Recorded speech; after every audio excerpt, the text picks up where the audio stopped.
Hello there, what is going on, everyone? Today we are going to be learning how to play Eve, War for New Eden by Titan Forge game. This is a 2 to 4 player game, and this is a 4X game that is very head to head in a large galactic map where you are trying to grow your empire, build bigger and badder fleets, defeat your enemies, conquer more and more systems, mine more resources to research new technologies, defeat all of the other players, and win the race. Only one player can win. This is not a cooperative game, and it's not quite as rules heavy as certain other 4X games, although it does definitely play best with 3 or 4, while you can play it with 2. I don't necessarily recommend it unless you're just kind of learning the game, because there are definitely some issues of runaway leader, and kind of whoever expands first is probably going to win,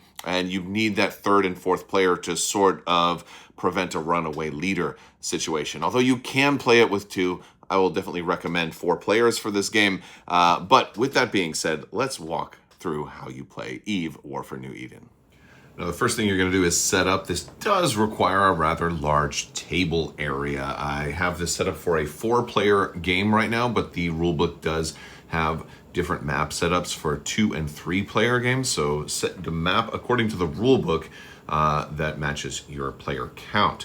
Now, first thing you're going to do once you set the board up is have every player gather all of their player aids. That's going to be tray tokens, boards, character boards. Now in this example we're using the base game, but if you're using any expansion content you'll want to get that stuff as well. You're going to get all your decks of cards. You have both small cards and medium-sized cards, and set up all of your tray tokens and everything that's outlined in the rule book. We're going to cover these as we get to them. You're also going to get the ships available for your faction. Some of the colors are in two different factions in one tray, whereas other factions have a separate tray for just their faction. So figure out what colors you want to be. There's not a massive difference between the different colored factions that are in the base game. There are minor differences between the ships, but they're not particularly significant. They're very subtle differences and minor distinctions that will occur as you learn the game as it goes on. The bigger difference between the factions comes in expansion content that gives you different leaders and different technologies that are unique to specific factions. But in the base game, the factions are probably 95% identical, so it's not really a particularly big deal which color you play. So when you've got all of your play materials, you're going to set up your action board here. Now, this is the core of all of the actions you're going to be taking, as well as tracking how much money you have. You're going to use this for building ships and structures and various things. This is going to tell you what your income level is. And you're going to, of course, start and set, everybody's going to set their starting income to that level. So I'll move this over 4. I also, if I have 10s, I'll move, if I was at 14, I would move the 10s place to 10. And the ones placed to 4. But I'll start with 4 for my income.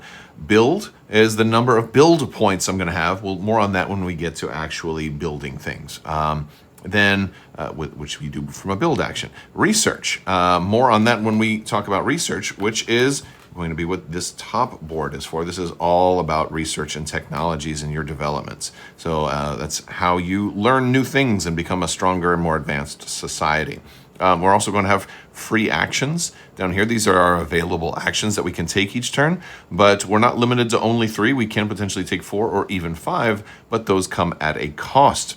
If I had 5 money, I could potentially pay 5 money to take a 4th action. Actions are done one at a time. I will take 1 action, then the player to my left will take an action, the player to their left will take an action, and so on and so forth until it comes back to me again, until I then either pass or decide to take another action. And then once you pass, then you're done.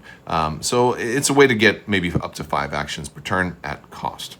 More on these as we begin to do stuff, but I will point out that move, claim, and extract have 2 spots here. So they can be taken potentially 2 times if you were to, take 2 actions there. But manufacture, trade, build, and research only have one spot, indicating that those can only be taken once. So again, we'll talk about all of the actions that you can do. You're also going to be getting your strategy cards, which is a small deck of smaller cards that are going to be used for combat. We're going to be getting our ship cards. The ship cards are going to give us all of the stats of our ships. It's going to give you the name, the class, the size, of which small. You're going to have 3 small ships, and then 3 mediums, and then 2 large ships.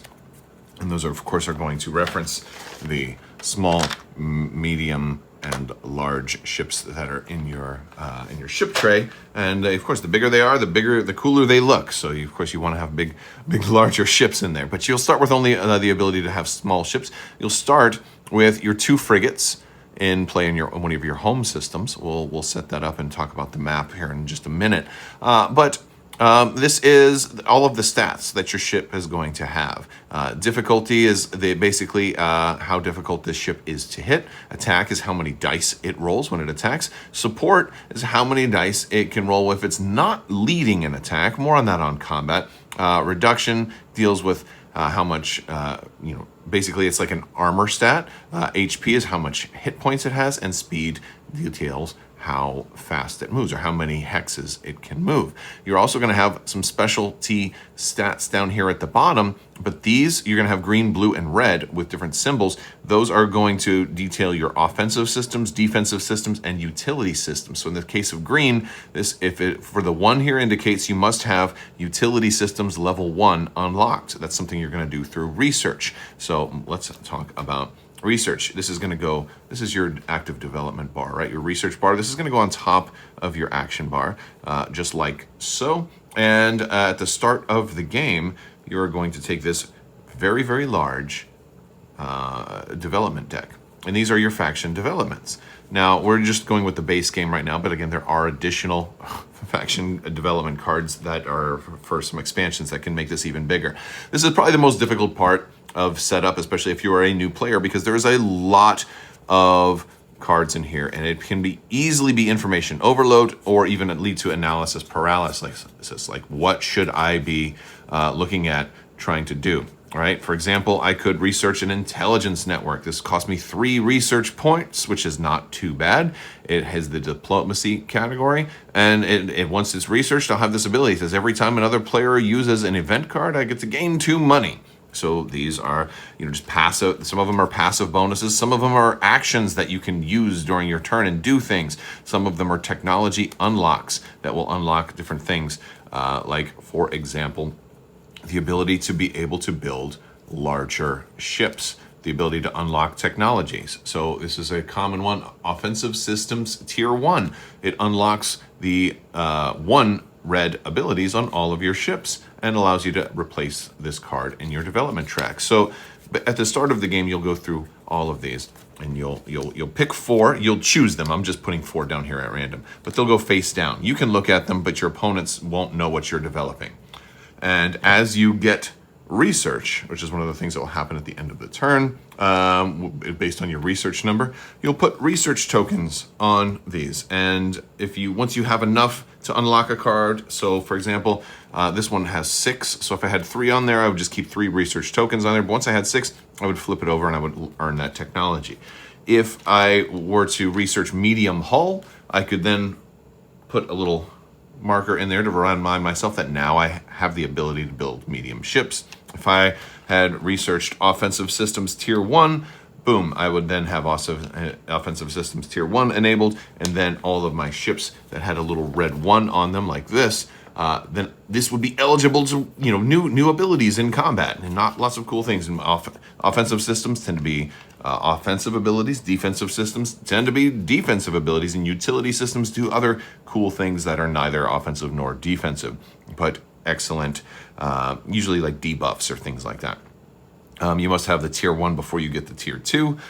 If you are new and playing this, I would recommend your first couple of developments being something along this line, getting at least 2 of them to be something in the offensive, defensive, or utility systems, because those happen to be very useful for newcomers, in my opinion. Also, because it can be a little bit of an analysis paralysis situation. But you'll get all of your stuff. You're going to have tokens. You're going to have, again, all of your little colored squares, all of this stuff. You'll get this set up, and then you'll be able to move to putting your ships on the map. So each player will have one faction colored system, and you're going to have 3 home systems in your kind of home triple hex area. And you can put your starting ships. I'm going to start with a Stiletto and a Cheetah, which are my 2 small frigates. I can put them both in the same system or in 2 different systems. I like to put them both in the same system to try and branch out and explore, because when you activate a system, you can kind of move to multiple different systems. So I like to do it that way. And once you do that, you're also then going to note these different asteroid symbols. Everybody's home system tile of 3 is going to have one that just has a picture, one that has 3 empty hexes. These are places for buildings. And then you're going to have these 3 different asteroids. You're going to have 3 different colors of asteroids. You're going to have gray, brown, and green in here. And these represent different types of minerals that you're going to use to build things. There's different colors that are required for different types of ships and different buildings and things like that.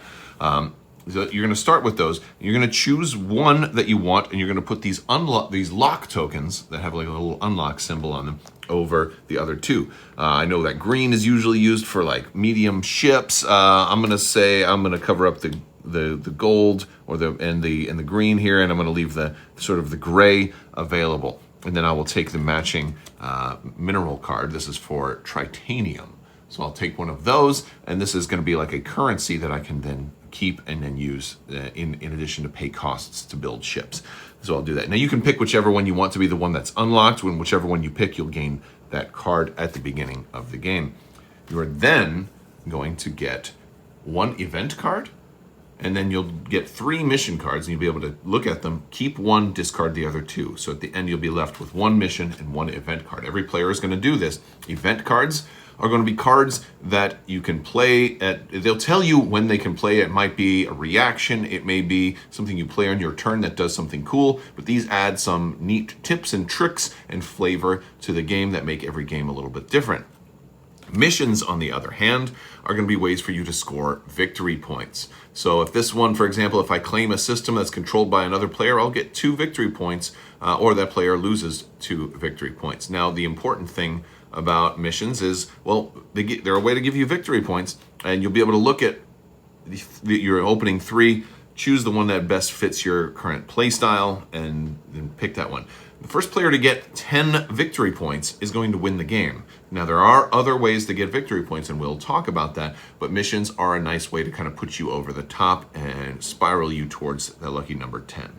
All right, so now we're ready to start the game. We're going to make sure everybody has their starting income. So I should be at 4 because that is what my starting income is. We're going to ignore build and research for right now, but I'm going to take our first action. I'm going to kind of go down these by the line. So if I was going to move, and if it was my turn, I would go ahead and take one of my free action cubes. I would put it up here in the move system, and then I can go ahead and move. Now let's talk about how move works. So when I move, I can then choose a system that I have that has a fleet, and I can move to up to 2 other systems. And what that means is basically I can split a fleet and move into these 2 systems, or I can just move into one system and keep them together. Now, if I had 3 different ships or a control value of 3, it'd be nice because then I would actually be able to control a system once I moved into it. But for right now, we're just worried about flipping over tiles. A lot of cool things happen when we run into a new system, but we'll be able to, let's say I wanted to split up and then discover 2 new systems. Notice that tiles on the outside of the board have a 1 on them, indicating they're tier 1 tiles. They're not super great with resources, not super rewarding. As we get closer to the center of the board, we're going to see tiles that have 2 on them that are going to look kind of like this. And then we're going to have 3s once we get to the center of the board. More on that later. I will point out that these tiles are nearly impossible to pick up without some kind of tool. The game does come with a suction cup. However, what I have found is that the suction cup, once you put it on there, it can suck very hard and can be difficult to get off easily. And I think overextended play, you might potentially damage the cardboard if you're scraping it off or peeling it off very hardly. So I did pick up this pickup that I use to pick up tiles, and then I can just push this button to release them. So I do that when I'm flipping over tiles. I think you could alternatively, you could probably poke a little hole in here and then just use your finger to kind of release the pressure. All right, so let's say I was going to go to these two. I would flip them over, I would do them one at a time, and then we'll look at what is on here. So when I look at this particular system, we're going to have artwork. We're going to notice that we have some different hexes, and the hexes are all going to tell us different things.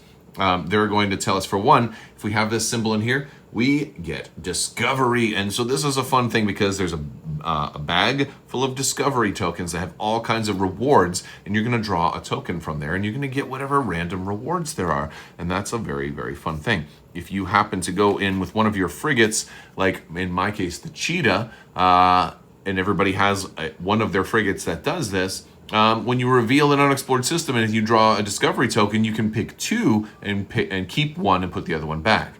So in this case, if my Cheetah had gone to this system, I'd be able to pick two discovery tokens, keep one, and put them back. Now those come in this nice purple bag here. And for example, I'll pull out a couple just so you can see what they might be. This one might be 2 minerals of my choice.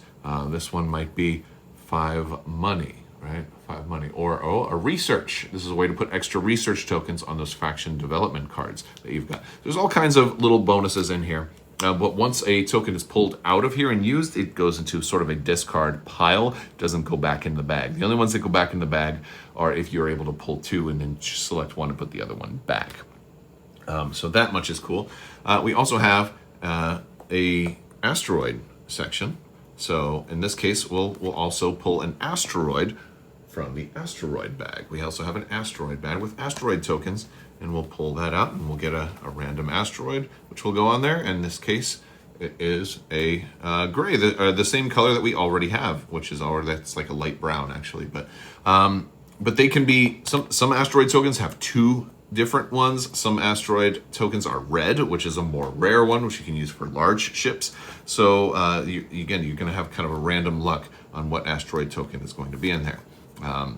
But then these 2 spots you can use to build buildings. Sometimes, usually in higher tier systems, you'll have a discount on one of these. So if you build there, it's going to come cheaper. Maybe it's going to cost you less money. Maybe it's going to cost you less build points. So we'll go ahead and put those there. Now, the second system I reveal has a 2 on there. So no asteroids in here. So we're not going to get extra minerals from this system. But in this case, we would pull 2 discovery tokens. Or again, if our Cheetah had gone in here, we would pull 3 and then only keep 2 and put the other one back. So those are the 2 that we've revealed, and we would go ahead and draw our tokens, put an asteroid on there, which I already drew it, and I put it back in the bag, which I shouldn't have done for demo purposes. So we'll go ahead and put that on there, and we'll get our 2 discovery tokens and update our board with our money and resources, and that will be our action. Also, we're going to put a fleet exhausted token into any place that we've moved a fleet, indicating that we cannot do another move action and move those systems out. That whole fleet is going to be moved. Now, if we have again, anytime we have 1 or more ships in a system, that's considered a fleet. The next action we're going to talk about is claim. Claim, I'll go ahead and put a token up there. Claim allows me to place a control marker in a system with my fleet. So in the case of these 2 places that I just went to, maybe I will take one of my control markers and I'll want to control that system. Control is important for a number of different things. It does allow you to have sort of ownership of that even after your fleet leaves. It allows you to be able to mine resources out there, allows you to build buildings and other effects that deal with places where you control, or whenever you claim a place. I mentioned this briefly before, but if I had a larger fleet, for example, and if I had moved into here with a fleet that had a control value of 3 or greater, if I had moved all 3 of them into there, I would be able to place a control marker in that fleet, in that system automatically. That's an important thing. So as fleets get bigger, it pays to keep them together because you'll get kind of action economy by being able to claim systems with raw power as you move through. That's very hard to do at the beginning of the game, though, because you only start with 2 ships. So that's why you have to place the claim marker there. The next action we're going to talk about is extract, which is the third one here on this board. And what it says is choose a system you control and gain all planetary and moon material from it. So what is planetary and moon material? Well, let's just say the yellow player has gone ahead and revealed this system. We have two other types of tokens that exist, planetary and moon material. This one has moon material on it. This is another type of resource that is a little bit more rare than our typical asteroid mining resources, and it's used by tokens instead of cards. It tends to be valued a little higher. A lot of the tier 1 systems will have none of it, but some have one or the other. As you go into higher tier systems, you're more likely to have both in one, and when you have those, this is a way to get to harvest that resource, and you can get all. So if you find a system that has both of them, you're going to get both from it. Whereas otherwise, if you control the system at the end of the turn, you can get one. Also to point out, this is one of those build locations that has a 4 money discount. So I happen to, fortunate luck, I happen to. So let's just say they have that one. If the yellow player wanted to do extract, they could have done that. As we kind of go down the action here, because I tend not to do extract that often, you have manufacture and trade. These two are similar, but this is where it starts to be where we can only do these actions one time because we don't have a second spot. So I'm going to reference the side of the board here. Manufacture is going to be different things that happen here. And these are basically, manufacture and trade are both, if you think about it like trading resources, they're a way for you to do some economic activity with your resources, and but they're divided into two different categories. So while manufacture and trade are each things you can only do once, they're very similar. So for example, manufacturer, you could turn in 2 of your gray resources to get a moon material. You could turn in 2 of your gold resources to get a planetary material. You could do 1 of each or a red to get research. Again, you can follow this whole list of things. This is also, I'll point out, manufacture is also a way that you can get new event or mission cards. And so this is really important when you start to run out of cards, because this is one of the only ways to get new cards. Now, on the trade side, you can do different resources to get money. So that's the real distinction between manufacture and trade. The big difference, in my opinion, is that manufacturer can get you cards. Granted, it can also get you other resources, right? But trade can get you money. And there's different times where you might need one versus the other. And so that's what manufacture and trade do. All right, moving down the list, build. A very popular action, again, one that you can only do once. It's going to gain build points and deploy ships and structures by paying their costs.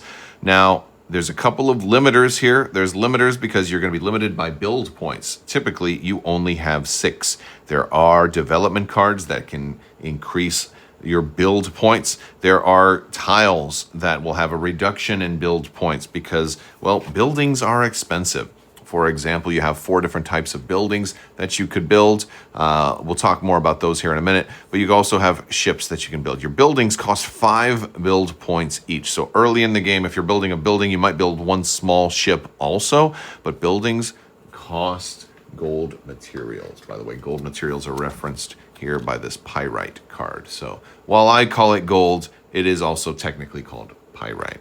So you would need, again, you would need like 4 money, a pyrite card, and 5 materials to build the customs office, which is indicated by this card. Let's talk about what all of these buildings do. All right, so we have a reference card here, and the game comes with these helpful reference cards, but they are going to remind you of the costs and what the buildings actually do. We'll start with the engineering complex. And of course, there are all of the buildings are going to kind of look the same. They're not faction specific, although there are additional 3D models that you can buy to upgrade those. But I'm going with base game components for right now. The engineering complex, it costs 5 money and a gold, and then 5 build points, 6 money and a gold. But this one gives you extra research during your upkeep. Again, typically, we tend to start with 3 research. And you're going to want more than 1 research, especially if you want to start getting those higher development cards. So that's going to be good. But it also allows you to deploy ships in the system where you have an engineering complex. This is kind of like a space dock in other games, right? So it does two things, very useful building. The Citadel is more of a self-defense building, right? The Citadel costs 5 build points and 5 money, and of course a gold. And during combat, it adds support to an orbit, which is basically 1 extra die. It also adds 1 to system fleets and their strength. And it makes this basically that makes the system harder to claim because they have to have more strength than yours in order to claim it. So they can't just move a system straight in and just conquer it outright. The customs office gives you 2 extra income each turn. So this is a good one to start off with. This is a good one to get as maybe your first building, considering that you may only start with 4 income. You might only have 4 money, and this one, wouldn't you know it, costs 4 money. If you're a new player, I recommend building this one first. And then the refinery, maybe the least useful, depending on the systems that you find. This one allows you to gain 1 planetary or 1 moon material token from a system that you control. I was just talking about those. Again, this gives you only 1. Extract as an action would give you all of that stuff. But then if you have enough refineries and enough systems that have planetary and moon material, then it saves you from having to do actions to get those resources. But not all build strategies rely too heavily on those resources. So in my opinion, this one is a little bit more subjective depending on your playstyle. Now, additionally with build, we can also build ships at this point. So the cost for small ships is a gray card, only 1 build point and 4 money. Medium ships will cost 3 build points, both a lunar and planetary material, a green mineral, and 6 money. Green minerals, for the record, are referenced by Mexilon. So also, I'll point out that unless you have gotten the technology for medium ships or large ships, you cannot build them. So at the beginning of the game, you're restricted to only small ships. Medium ships and large ships take a lot longer to develop. They tend to come out in the late game, and they tend to be, by the time they come out, usually in my experience, the game is wrapping up, and somebody's doing that as sort of their last-ditch effort to for conquest or revenge. So yeah, they tend to be a little bit more expensive. Now, you can only build those where you have an engineering complex, or you can always deploy them in one of your home systems. Now, our last action is research. This one you will rarely do. You won't do it early in the game, but it lets you put 4 new cards up on your development area. Now, the reason I say you won't do this early in the game is because you're going to have 4 cards already that you've picked at the start of the game. I flipped a couple of them over here to point out that a lot of times when you have researched something, because at the end of the round you're going to put research out there. For example, this one has 4 tokens. When this one is researched, it comes off and I have a blank space there. And as I start to research all of my new technologies over time, like this one costs 6, when that one comes up, I'm going to start having empty stuff up here. And at a certain point, I may need to take a research action to refresh and to kind of reload. So that's something I might only take every 3 or 4 turns. However, I want to point out that, remember I said that the initial T2 or T1 and T2 technologies, and a lot of those were really good starters. Here's another good reason that they're very good starters. So let's just, for example, look at offensive systems tier 1. It only costs 2 points, and I would unlock my tier 1 red abilities on all of my ships. And it also says add a new development card to your development area. So what is excellent about this is that if I were to unlock this one, and then it basically goes away, I can then put the offensive systems thing right there. As soon as that happens, I get to refresh it and I'll still have 4. So if you're starting off with your basic technologies, you're not going to run out of cards and you won't have to do the research action for quite a while. But that is only one strategy. There are different technologies that do not refresh, and there's some very, very good ones. As you become more advanced in the game and learn strategies that you like and different technologies that you like to open the game with, maybe something that gives you more money early on, or even some of the more advanced faction-specific technologies that come in expansions, you'll find that research will have a little bit higher value in some of those games. But for learning games and for your first couple of games, I don't think you'll need to use research a whole heck of a lot.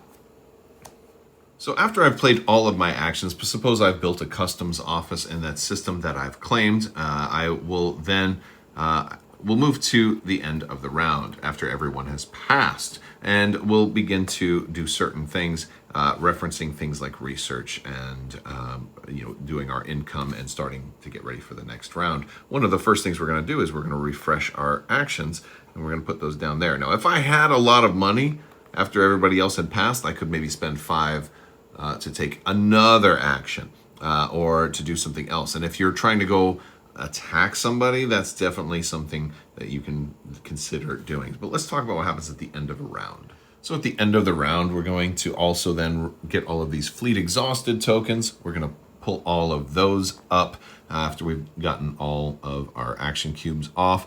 We're going to do other things as well, like refresh any cards we have. We're going to get research tokens based on however much research we have. Also, if we have any engineering complexes, it'll give us +1. So usually it's only 3, but you might have 4, potentially even 5 if you've been building a lot of research compounds. And we can put these down on different faction technologies, or we can spread them out. I can put 2 on this one, knock that one out, and put 1 somewhere else.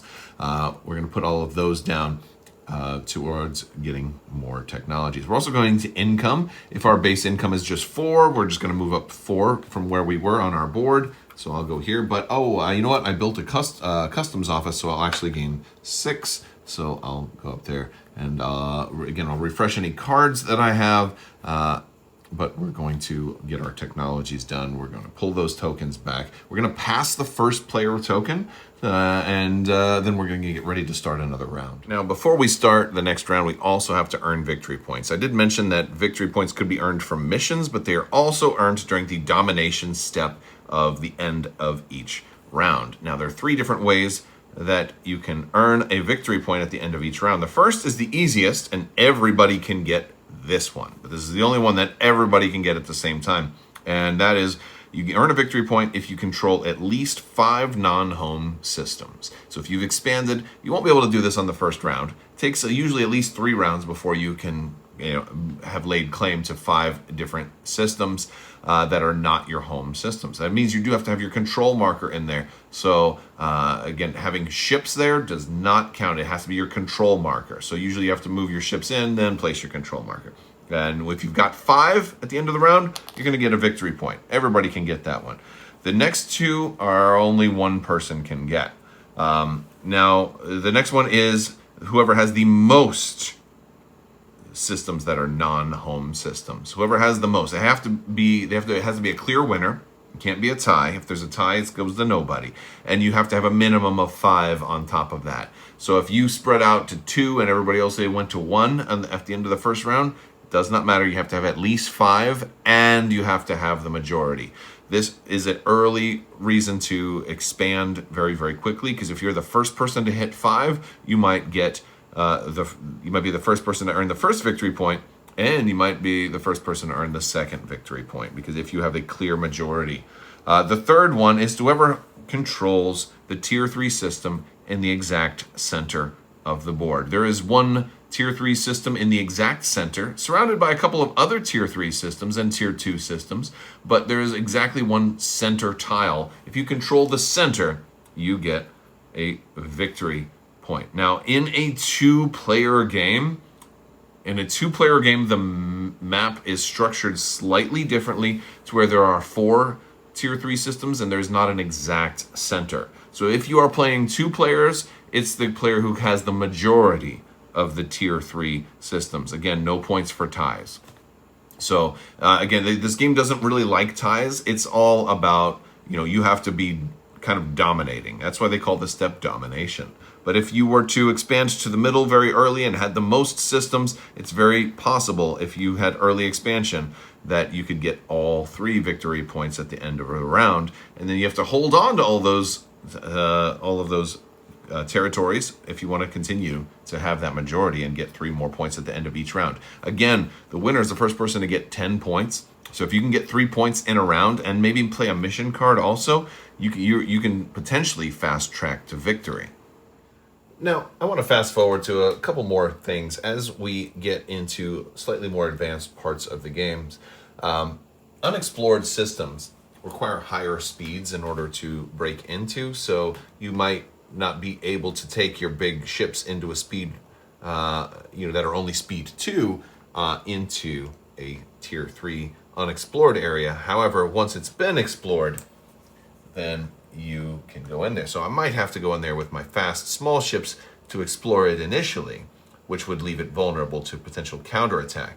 So keep in mind the speed of your systems has to be high enough to get into the tier 3 areas, whereas the lower tier 1 and tier 2 areas are much easier for slower fleets to explore.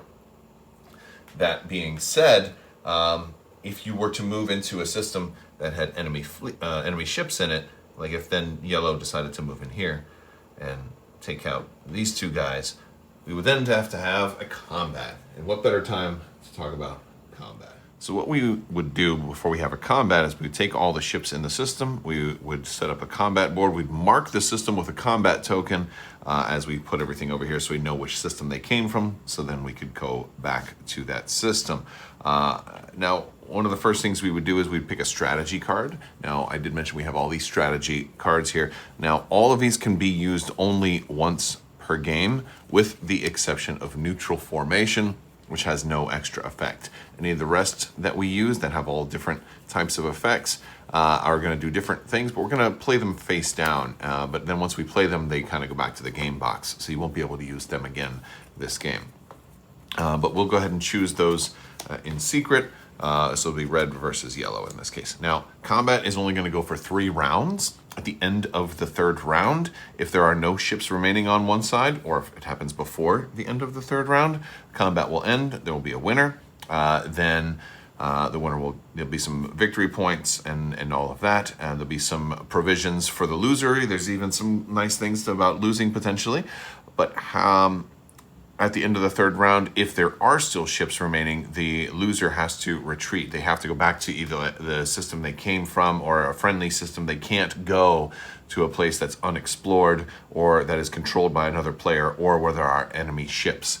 If a situation like that happens where you're basically surrounded and you lose the combat and you have nowhere to retreat to, then all remaining systems would die. Now, typically in small battles, we're just going to start off with like a 2 ships versus 2 ships battle. They usually result in everybody dying, but not always. In larger battles, there's usually not enough dice or firepower to kill every ship, so that usually involves there being some type of end that don't involve everybody dying at the end of round 3, and then you have a retreat.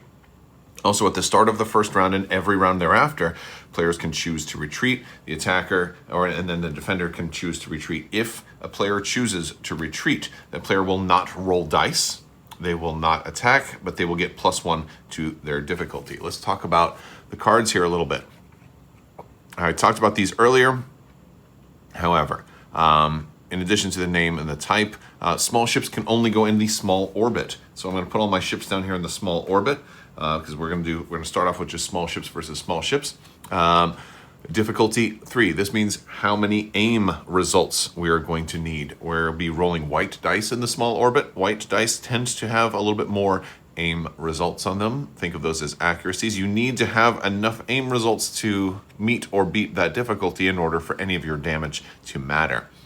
Attack is how many dice you will roll if you are the leader. You will pick 1 ship in each orbit to be the leader. If you're not the leader, you ignore attack. Support is how many dice you will roll if you are a support. And in the case of the saber, it's 0. Reduction, this is how many hits are basically your armor. How many hits are ignored every time you are attacked. HP is how many hits it takes to kill you, and speed is for moving through multiple hexes or trying to break into unexplored hexes. We don't use speed during combat. Down below, we have optional technologies. If we had offensive systems tier 1 or utility systems tier 2, that would unlock these abilities. There are also some ships that have separate things that are always on. For example, the Vargur here, in addition to its very strong abilities down here, it also always has the effect to turn crits into doing an additional damage. However, he's not in this battle. So because the saber deals 4 attack if it's the leader, I'll go ahead and I don't have him in this battle, so he's not going to do anything. As a matter of fact, I only have a cheetah and a stiletto in this battle. So the stiletto has 3 attack, whereas the cheetah has 2 attacks. So I will take the stiletto, move him into the leader slot. We do this after we've both assigned strategy cards, and then I will have my cheetah, which does have 1 support, in the support zone. And now the yellow player does have their destroyer with the 4 attack in this battle, so he will have the stronger leader. Of course, destroyers don't do very well if they're in the support area because they have a support of 0, whereas my malediction will be in the support area. Now for a basic combat, we'll go ahead and roll now attacks, and attacker and defender, the attacks happen simultaneously, which does mean we'll roll the attack dice first. If a ship is destroyed, it's still going to roll its dice. So in this case, I have 3 attack dice for my leader, and then 1 for the support. Now the support always rolls dice of the same color as the attacker. In the case of small orbits, where only a small ship can be the leader, it's always going to be white dice. So we'd be looking at 3 plus 1 for support, so it would be 4 dice. And before you roll your dice, you pick who you are going to attack. In this case, I will attack the leader. I want to kill that ship. He's got a difficulty of 3, so I need at least 3 accuracies. I did not get that in this case, or 3 aims, I should say. I have only 2 and 1 damage, which means the attack misses. None of my damage get to be assigned. If, however, I had rolled 3, I would then have 1 damage. Now, this particular ship, which the heretic here, he has the difficulty of 3, but he has HP of 2. So I would mark him with a single damage token, and then he would still be alive. But he would be marked as having 1 damage token. However, if I had attacked the support ship, he only has an HP of 1, and that would have been enough to kill him. Now, I'll note that there are double damage accuracies on the white. Now, white dice tend to favor accuracies over damage. There are also black dice, which we'll talk about with the medium and large ships, that tend to favor damage over aim symbols. I keep calling these accuracies, but they're actually aims. Now, I've done that. Then yellow will attack back. They will have 5 dice in total, 4 for the leader and 1 for support, and they will attack my leader, and they do have enough accuracy and damage in order to kill it. It will come off the board if nobody had retreated. Now, if I had announced retreat, I wouldn't have attacked. I would have had +1 difficulty, which that would not have been enough to do. But before we started rolling dice, we would actually have also revealed these, which in my case, it would have been no special effect. In the case of yellow, it would have been all of the small ships would have had, in this case, +1 reduction. And that would have been an extra armor for all of those ships, making it harder to kill yellow. There's a lot of cool things to it, but that's the basics of combat. I'll give you a quick example of a little bit larger of a battle.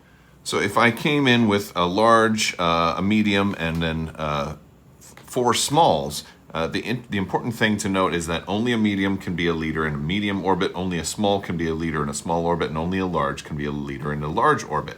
So after we've assigned our strategy cards, then we would assign leaders and then support ships. Now, a ship can be in a support ship in any orbit that already has a leader, but combat is going to happen from small orbit to then medium orbit second, and then large orbit third. Simultaneous fire only happens within the orbit. So if a small orbit kills something in the medium orbit, that ship will not fire back. It will die immediately. So it's important to keep in mind that it goes, all of these ships fire first, then all the medium orbits fire second, and if there's anything in the large orbit, that would fire third.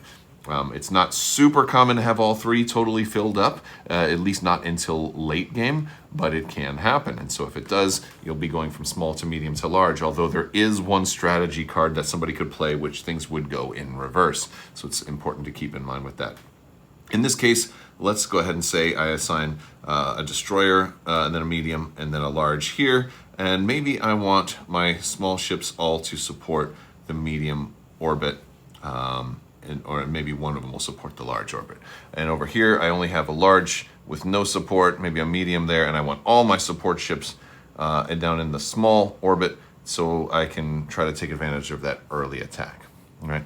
And once then we've locked in, we would reveal our strategy cards, and we would start to go. We would roll all of these dice. Now, when we're attacking, you can pick any ship regardless of what orbit it's in. If I were to attack this guy, though, from yellow, then even if he died, he'd still be able to attack back. So it might be a nice idea to attack something in a medium or large orbit. And while I'm sure I could get enough aim results to get damage through on this medium ship, medium and large ships tend to have more reduction. So let's take a look at those. For example, let's look at the Vargur here. Now, his difficulty is only 1, so I wouldn't really need very many aim results. But he has 3 reductions. So even if I got only 1 aim result, I would need more than 3 damage to get anything through to him. I'd need a total of 9 damage to blow him up in a single attack. So that's unlikely to happen from these ships. Even though I would have 4, 5, 6, 7 for dice that I'm rolling, I can't mathematically roll that much. So I'd probably want to target something in the medium orbit. And like maybe this ship here. So what we'll do is we'll go through, we'll find this card, and the cool thing about these cards is that they also have a blueprint on the side, so you can more easily identify them. So this is going to be the Sleipnir. Now, medium ships will roll both a combination of white and black dice, split evenly. If the end result is odd, then that player can choose whether they want if he's got, in this case, he's got 4 and then 2 supports, so that would be 6 total dice, and so it would be 3 black, 3 white. If there was 7, if it was like that, then he would choose the color of the last die. If he was going for a small ship, he'd probably want to add an extra white. If he's going towards a heavy ship, he'd probably want an extra black. So there's that. Difficulty is only 2 for this medium ship, but he has a reduction of 2 and HP of 4. So maybe these guys are all going to go for this medium ship. They would roll 4 and then a couple more. So we'll go ahead and grab those dice, and then boom. And so they rolled a whole lot of accuracy, right? But only 1 damage. So they definitely could hit, but not quite that much. Now, let's say things were a little different and they decided to go for one of these other ships in the back, and let's just say the results looked a little something like this. Now they'd have enough difficulty. These guys have a difficulty of 3, so they have enough aims to hit the target that they chose, and maybe it's only 1 damage to kill it. Now, if you have extra aim results, you can then use those to kill another ship as well. So we could use these and this to kill 1 more ship, but then we wouldn't have enough aim results to go into yet another ship. So it is possible to destroy more than 1 ship in a combat if you have overflow, but you have to at least have enough to kill your first ship before you can do that. So that's why sometimes you want to go for smaller ships, especially if you have a lot of white. But once both orbits had fired, then we would move up to the second orbit, and then the medium ships would then fire, and then we would move up to the large orbit, and then the large ships would then fire. And we would repeat that for 3 rounds. At the end of the 3rd round, let's just say, once all things were considered, we were left like so, we would then add up control value to determine the winner, assuming nobody retreated.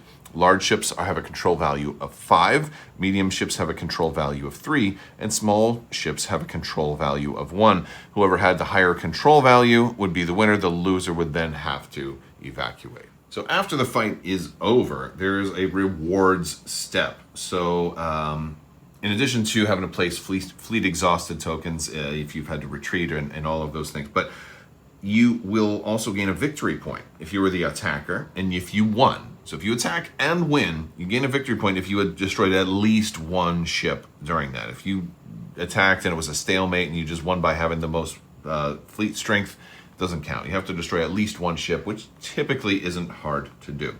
The defender, however, if they lost at least 1 ship, will get to draw an event card. So it's a great way to get yourself little cards. Maybe you can plan your revenge with your event card.